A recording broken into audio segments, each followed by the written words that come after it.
कार्यक्रम के प्रायोजक हैं कृषि एवं किसान कल्याण मंत्रालय, भारत सरकार। हर जोखिम से निकल कर फसल आए, सुरक्षित हो जाए। फसल बीमा से हर किसान अब आत्मनिर्भर हो जाए। संकट के समय प्रधानमंत्री फसल बीमा योजना किसानों के लिए वरदान है। अब सूखा पड़े या बाढ़ आ जाए कोई डर नहीं, अब ओले पड़े या कीट पतंगे फसल खा जाए कोई फिक्र नहीं, क्योंकि हमने लिया है प्रधानमंत्री फसल बीमा। बुआई से फसल कटाई तक हर जोखिम का दावा, न्यूनतम प्रीमियम पर अधिकतम भुगतान का वादा। योजना से हर साल जुड़ रहे हैं 5 करोड़ से ज्यादा किसान। अब आपकी है बारी। नजदीकी कृषि कार्यालय, सहकारी समिति, बैंक शाखा, अधिकृत बीमा कंपनी या जन सेवा केंद्र में स्वेच्छा से करा सकते हैं पंजीकरण। फसल बीमा पोर्टल या फसल बीमा ऐप द्वारा भी कराया जा सकता है पंजीकरण। प्रधानमंत्री फसल बीमा योजना, आपकी फसलों का संपूर्ण सुरक्षा कवच। कृषि एवं किसान कल्याण मंत्रालय, भारत सरकार।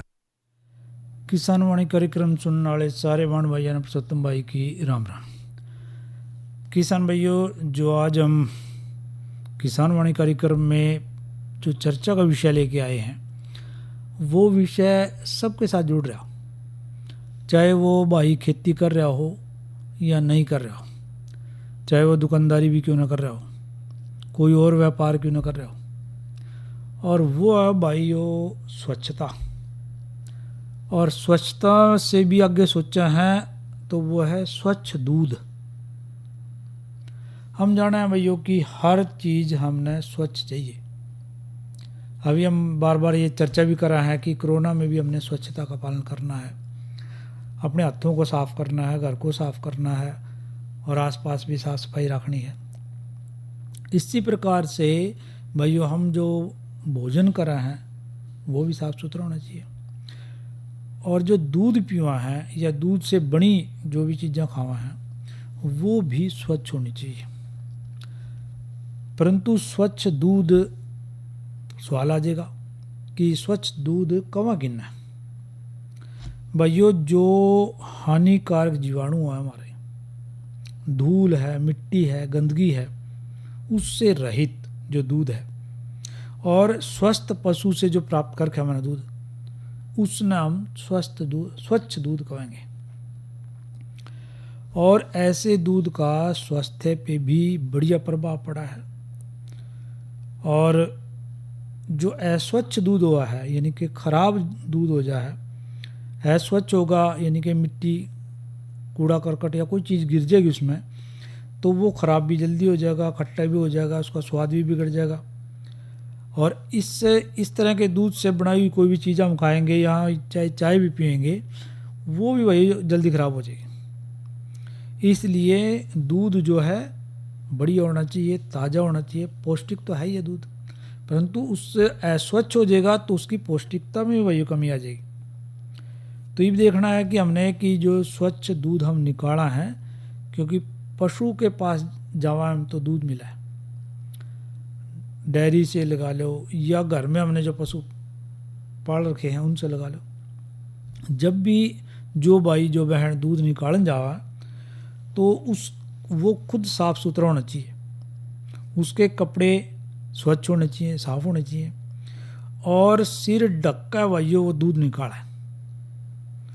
और जो उसका बर्तन है वो भी साफ़ सुथरा होना चाहिए। बर्तन ज़्यादा चौड़े मुंह का ना हो, और यदि थोड़ा चौड़े मुंह का हो तो उसके ऊपर यदि हम थोड़ा सा पतला कपड़ा बांध लें तो और भी बढ़िया हो जाएगा। और कई पशुओं को ना कई प्रकार के थनैले जैसे रोग हो जाएं, उसके बचाव वास्ते हमने स्वच्छ बढ़िया दूध मिले माने तो दूध को हथेली से निकालना चाहिए। जो दूध निकालना है हथेली से निकालें। कई बार देखने में आवा कई भाई अंगूठे से या चिटकी से दूध निकालना शुरू कर दें हैं, इससे तो थन खराब होने का डर है। थन खराब हो गए दूध भी खराब हो जाएगा भाई। और कई बार तो ऐसे लगातार हम अंगूठे से दबा दबा के दूध निकाला भाइयों तो वहाँ पर थनों में जख्म बन जाए, और जख्म बन जाएंगे तो दूध भी खराब होने की संभावना बनी जाएगी। हमेशा हाथ धो लें, अपने बर्तन भी धो लें, अपने आप को साफ कर लें, और सूखे हाथ कर लें, यानी कि जब हम थनों को धोएं, हाथों को धोएं तो उनको सुखा लें। इसी तरह से जो गाय भैंस के थन हैं उन पे भी कपड़ा फेर लें, यानी कि उनको भी सूखा कर लें।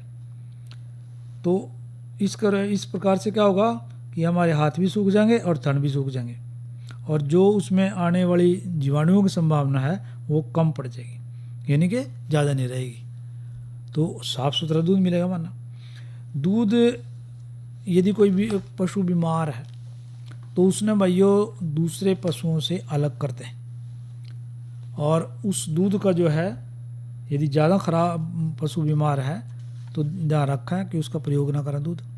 और जब शुरुआत करें भैया दूध की तो हमने एक दो थन जो है, थन की धार जो है वो नीचे कर देनी है, ज़मीन पे डाल देनी है उसमें, क्योंकि जीवाणु ज़्यादा हुआ है इस करके एक दो थन की धार जो है, एक दो धार नीचे निकाल के फिर हम दूध निकालें। फिर आगे आवा है कि पशु हमारे से जुड़ रहे, हम पशुओं से जुड़ रहे। स्वच्छ पानी की बात आवा है, पशुओं को जो पिलाने वाला पानी है वो साफ सुथरा होना चाहिए, स्वच्छ होना चाहिए, ताज़ा होना चाहिए। गंदा पानी पशु यदि पिएंगे तो बीमार होने की संभावना बढ़ जाएगी, इसलिए पशुओं को ताज़ा और स्वच्छ साफ सुथरा पानी जो हमने पिलाना है। आजकल तो घरों में भी टुंटी लग रही है और आसपास ट्यूबवेल हुआ है, वहाँ से भी हम पशु को पानी पिला सकें। और एक जैसे दूध निकालने की हम बात कर रहे हैं तो उसमें जगह की बात जरूर सोचनी है। हमेशा दूध को कीटाणु रहित जो जगह है वहाँ धोना है, वहाँ धार निकालनी है। यदि बहुत बढ़िया होगा यदि जो दूध धोने वाली जगह है उसको हम कीटाणु नाशक जो दवाई हैं, लाल दवाई वगैरह उससे, या फिनाइल है उससे कीटाणु रहित कर लें और फिर दूध का दोहन करें, दूध काटें तो बहुत ही बढ़िया रहेगा, दूध हमारा बिल्कुल स्वच्छ रहेगा। और एक और देखा कई बार ये ऐसे हैं कि दूध निकाल रहे हैं बड़े आराम से, बातचीत भी कर रहे हैं, ऐसा ना करें भाई। दूध जो निकालना है थोड़ा सा जल्दी निकालें, क्योंकि पशु को किसी प्रकार की परेशानी ना हो। और दूध निकालना जब तो पशु को चारा वगैरह उस वक्त ना डालें तो अच्छा है। दूध जहाँ हम निकाल रहे हैं जो या रख रहे हैं वो जो कमरा है वो साफ़ सुथरा होना चाहिए, धूल से रहित होना चाहिए, कीटाणु रहित होना चाहिए, चूहे वगैरह है ऐसी जगह पर हमने दूध नहीं रखना है। बिल्कुल साफ़ सुथरे दूध वास्ता है। जैसे दूध है उसमें कई बार गोबर का कोई कण गिर जा, मिट्टी का कण गिर जा, या कोई बाहर से कोई बाल गिर जा, कोई और चीज़ गिर जाए, तो ऐसे ही उससे बचा के रखना उसको। एक तो हम बात कर रहे थे कि इसको कपड़ा बांध लें बाल्टी पे या उस पर जिस पे बर्तन में हम दूध निकाला है, तो उसमें दूध निकालेंगे तो वो छन भी जाएगा साथ में और साफ़ सुथरा भी रहेगा। और यदि हमने वैसे निकाला हुआ ये दूध तो जब जहाँ पर हम दूध रखा है उसको अच्छी प्रकार से ढक दें। ढकने से जो बाहरी चीज़ है या मक्खी है, धूल है या कोई मिट्टी है, किसी भी चीज़ का कण जो है उसमें नहीं गिरेगा। तो इसलिए इन बातों का भी हमने ध्यान रखना है कि दूध को निकालना भी स्वच्छता से है और फिर रखना भी स्वच्छता से है, और फिर उसका जो प्रयोग है वो भी स्वच्छ साफ सुथरे तरीके से ही करना है। दूध अच्छा होना चाहिए, पौष्टिक होना चाहिए मानना। और हमेशा दूध को जैसे निकाल लिया, जैसे गर्मी है, गर्मी में दूध निकाला है, कई बार जल्दी निकाल लें हम, तो उसको हमने छाया वाली जगह, ठंडी जगह पे रखना है। गर्म दूध जल्दी ख़राब होने की संभावना रहा है, इसलिए जब दूध को निकालें या तो सीधे घर ले जाएं, घर भी हम उसको ठंडे जगह या फ्रिज वगैरह में तो शुरू में नहीं रख दे, पर ठंडी जगह पर जरूर रखें ताकि दूध जो है ख़राब ना हो। कई बार हम देखने में आवा है कि जल्दी दूध निकाल लिया 5 साढ़े 5 बजे और धूप में रख दिया और दूसरे काम जो है करने शुरू कर दिए। ऐसा ना करें, हमने दूध को हमेशा छाया में रखना है, क्योंकि जैसे जैसे धूप लगे, गर्मी हुआ धूप है तो दूध ख़राब हो जाए, जल्दी ख़राब होने की संभावना बनी रहे। दूध अच्छा होना चाहिए, पौष्टिक होना चाहिए। और साथ में बर्तन की बात भी हमने करी कि जिस दूध का बर्तन हमारा जिसमें हम दूध निकालने वाले हैं, वो कई बार ऐसा है कि हम दूध उसमें से निकाल लिया हमने, काफ़ी समय तक उसको साफ़ नहीं करा, तो उसमें कई बार दुर्गंध बैठ जाए। ऐसा हमने नहीं करना है।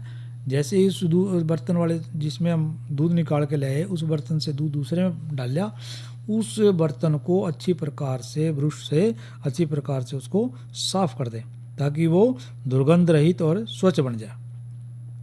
और दूध निकालने वाला जो बर्तन है ज़्यादा चौड़े मुंह का भी नहीं होना चाहिए, क्योंकि दूध निकालना तो ज़रूरी है, परंतु ज़्यादा चौड़े मुंह में मिट्टी, मक्खियाँ, ये इस तरह की संभावना ज़्यादा बनी रहे। तो एक तो स्थान जहाँ हम दूध निकाला उसको साफ़ सुथरा कर लें, एक खुद को साफ़ सुथरा रखें, बर्तन को साफ़ सुथरा रखें और तापमान सही रहना चाहिए वहाँ पर हम दूध निकाला।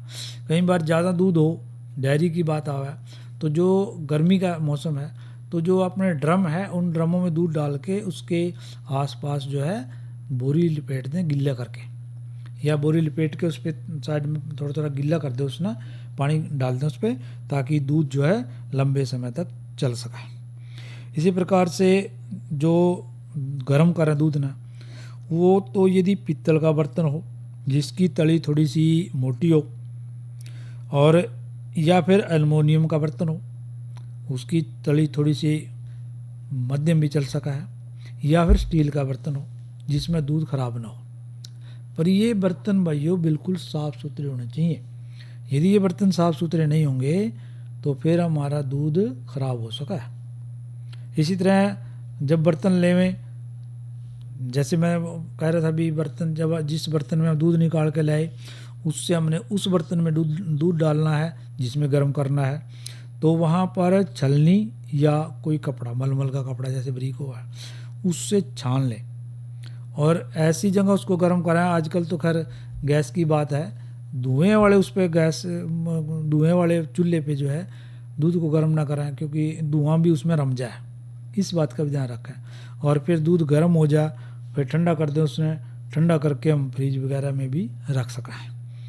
तो इस तरह से जहाँ से दूध हमने निकाला वहाँ क्या पूरा साफ़ सुथरा, फिर हम खुद साफ़ सुथरे, और जहाँ हमने प्रयोग करा वहाँ भी हमने उसको स्वच्छ ही रखना है, क्योंकि दूध बिल्कुल स्वच्छ ही रहना चाहिए, तभी वो स्वच्छ और पौष्टिक दोनों होगा। फिर हम उससे चाहे उसको दूध को पीवें, चाहे उससे चाय बनावें, या उससे मक्खन निकालें, या फिर उससे दही वगैरह जमाएं, जो हम उससे करना चाहें कर सकें, परंतु उसकी जो स्वच्छता है वो बरकरार रखनी चाहिए। और इसमें जो ज़्यादा योगदान रहा है, घर में जब दूध पहुंच गया तो भाई ये ज़्यादातर योगदान हमारी जो महिलाएं हैं, बहनें हैं, माताएं हैं, उनका रहा है, तो वो इस दूध को अच्छी प्रकार से संभाल सका। तो भाई ये देखो कार्यक्रम चल रहा है अपना किसान वाणी, और हमने दूध से जुड़ी बात करी है स्वच्छता की। और भाई दूध और पूत ये तो ईश्वर देवा है, तो हम पहला करवा रहे हैं भाइयों का मनोरंजन इस लोकगीत से, और फिर करेंगे अगली जो है चर्चा। धन धन ईश्वर कारीगर या रचना खूब रचाई जी, कहाँ बैठे निर्माण करे ना देते कहीं दिखाई जी। धन ईश्वर कारीगर या रचना खूब रचाई जी, कहाँ बैठे निर्माण करे ना देते कहीं दिखाई।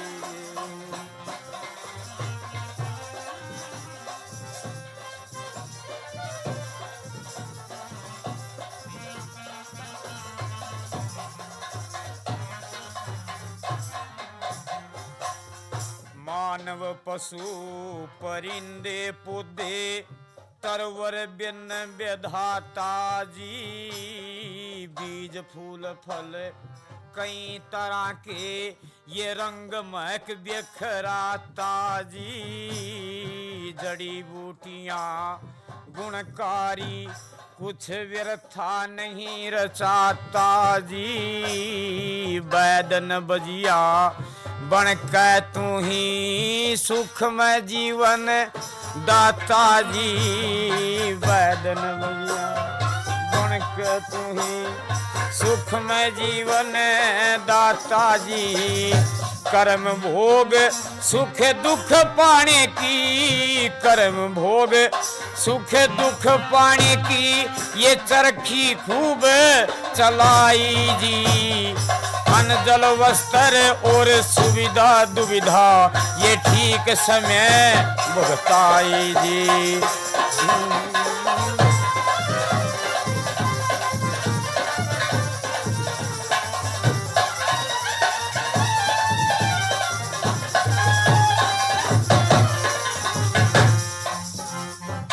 हाँ नर नारी इजड़ा तीनों में कितने भेद बनाए हैं। भगत में भक्ति, नारी में जुगती, पापी में पाप जगाए हैं। विश्व नकल गुण भेद सभी नर देही में ही सजाए हैं। एक से बढ़कर एक अनोखे ये कलाकार दिखलाए हैं।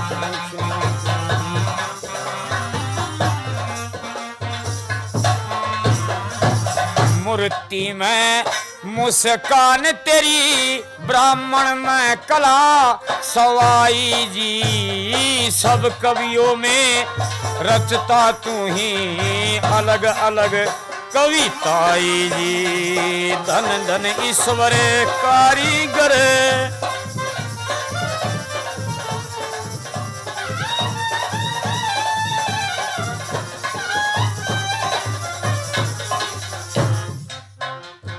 हाँ मकड़ी जाला गरबैया कचुए की गर चमकती है। शेप ताकू जहर सांप में ये मोर की शान धमकती है।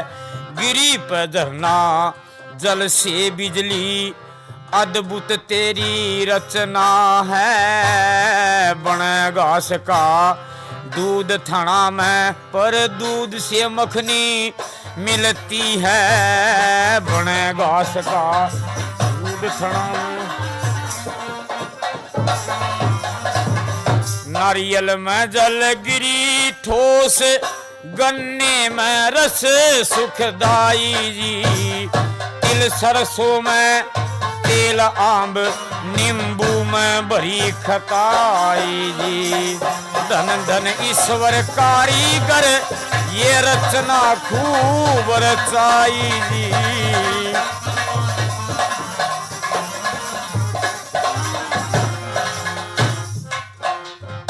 हाँ कितने रंग रबड़ कागज इन कपड़ों का निर्माण किया। मधु सुधा विष बारूद अग्नि सुख दुख का सम्मान किया। टेलीविजन फोन रेल एक रॉकेट वायुयान किया। इस कंप्यूटर की कला मशीनों का साधन भगवान किया। कंप्यूटर की कला मशीनों का साधन भगवान किया।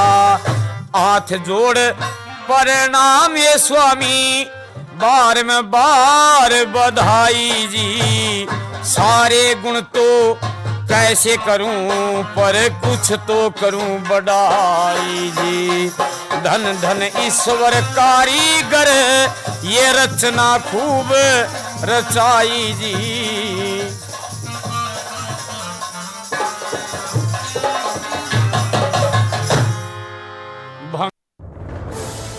कोरोना वायरस के खतरे से बचते हुए फसल की कटाई, बिक्री, खरीद, नई फसल की जुताई और बुआई सुरक्षित हो सकती है अगर हम लगातार हाथों को साबुन और साफ पानी से नियमित अंतराल पर धोते रहें। नाक, मुंह को मास्क, गमछे या कपड़े से ढक कर रखें। आंख, कान, नाक, मुंह न छुएं। आपस में 2 गज की दूरी बनाए रखें। मास्क और 2 गज की दूरी के मंत्र को अभी हमें छोड़ना नहीं है।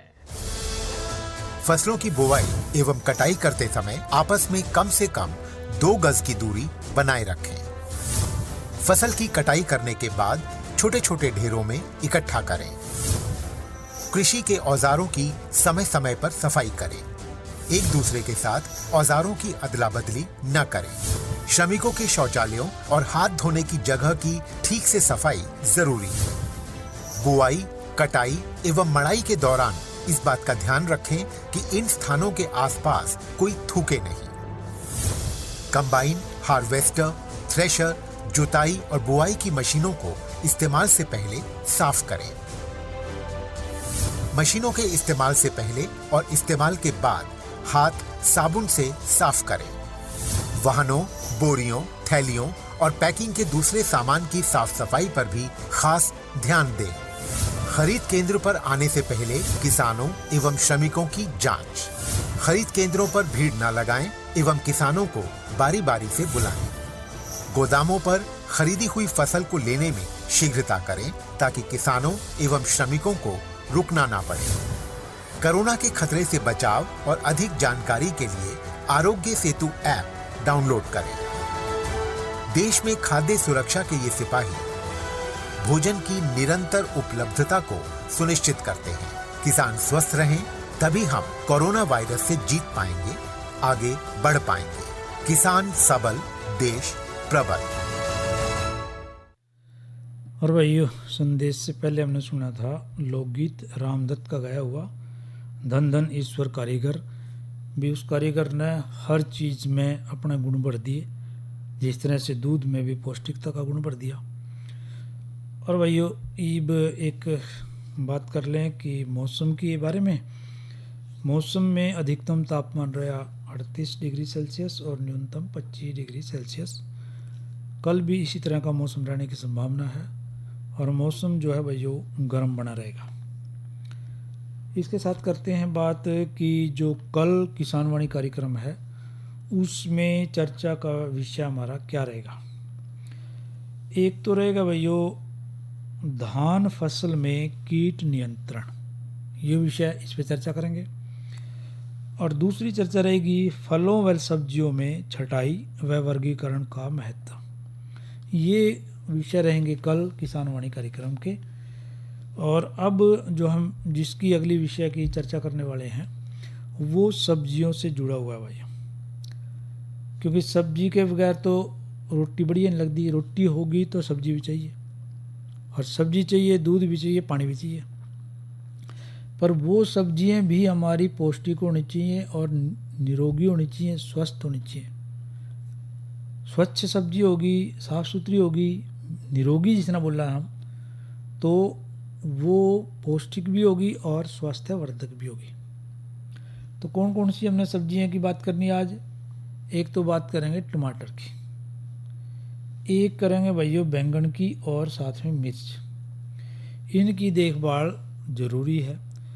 ये जो है तीनों ऐसी चीज़ें हैं जो सारी सब्जियों से जुड़ी हुई हैं, कोई ऐसी सब्जी नहीं है। जब भी हम सब्जी बनाने की बात करें तो टमाटर जो ज़रूर डालना उसमें, क्योंकि उसको एक तो स्वादिष्ट बनाना है और साथ में भाइयों पौष्टिक भी बनाना है।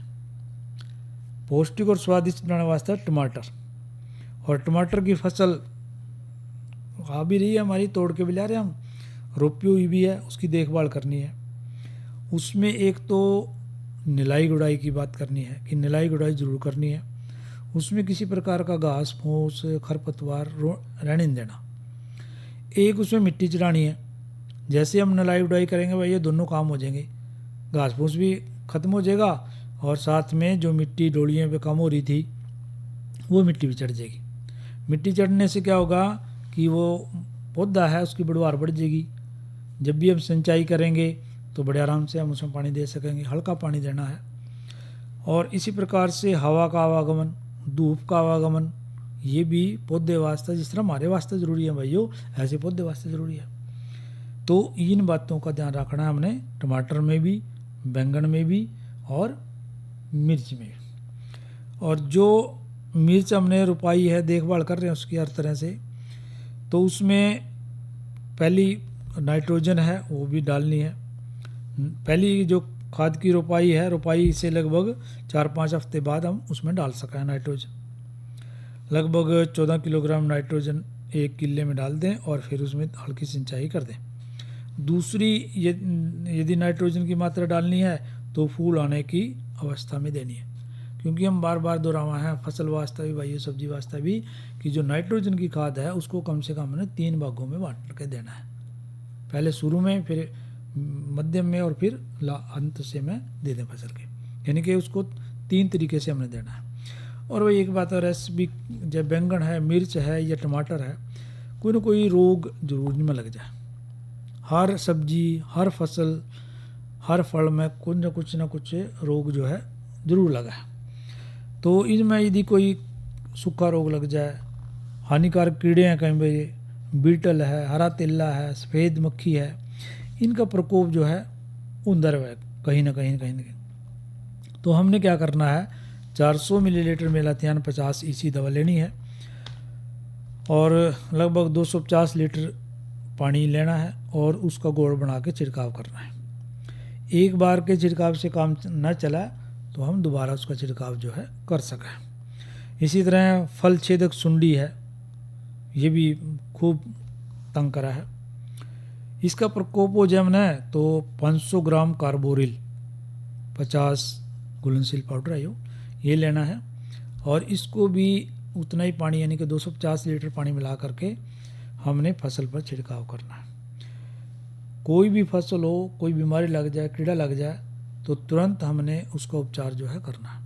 अपने समझ में ना आवे सही तो हमने जो हमारे कृषि वैज्ञानिक हैं और सब्जी रोग विशेषज्ञ हैं उससे हम संपर्क करके उनसे दवा पूछ करके उनकी देख रेख में यदि हम अपनी सब्जी का छिड़काव करेंगे तो वो सब्जी जो है निरोगी बन जाएगी भाइयों, स्वास्थ्य वास्ते भी बढ़िया रहेगी और हमने जो उत्पादन है वो भी खूब देगी। इस करके हमने उनकी जो सलाह है, उनकी जो देख रेख है वैज्ञानिकों की, वो जरूर लेनी है। अरे अरे अरे क्या कर रहा है? इधर इधर इधर हम बोल रहे हैं तेरे बीजू का। उतला बोल रहा है? पक्षियों से तो हम खेत को बचा लेते हैं, पर इन घातक रसायनों से कैसे बचाएं? मतलब? देख बेटा, तू जो ये अंधाधुंध रसायन मिलाता है ना, मिट्टी की सेहत बिगड़ने लगी है और जब माटी ही कमजोर पड़ जाएगी तो उपज कैसे सेहतमंद होगी? अरे पहले ऐसा नहीं था, पूछना अपने बड़े बुजुर्गों से, कैसे फसल लहलहाती थी, शुद्धता झलकती थी। हाँ, माटी भी तंदुरुस्त और लोग भी। अब पहली वाली बात कहाँ? पर अब तो सब यही डाले हैं। सब नहीं, आज भी लाखों जागरूक किसान परंपरागत विधि से फसल उगा रहे हैं, खर्चा कम और उपज की कीमत भी बेहतर पा रहे हैं। सच है? रे बेटे, एक्सपीरियंस से बता रहे हैं, धूप में बाल सफेद नहीं किए हैं। हाँ। ठीक है भाई, मैं भी आज से जैविक खेती शुरू करूंगा। माटी से प्रेम की परंपरा है, परंपरागत खेती। और भाइयों, कार्यक्रम का समय यहीं समाप्त हुआ है। भाइयों से लेवा इजाजत। अच्छा भाइयों, राम राम। कार्यक्रम के प्रायोजक थे कृषि एवं किसान कल्याण मंत्रालय, भारत सरकार।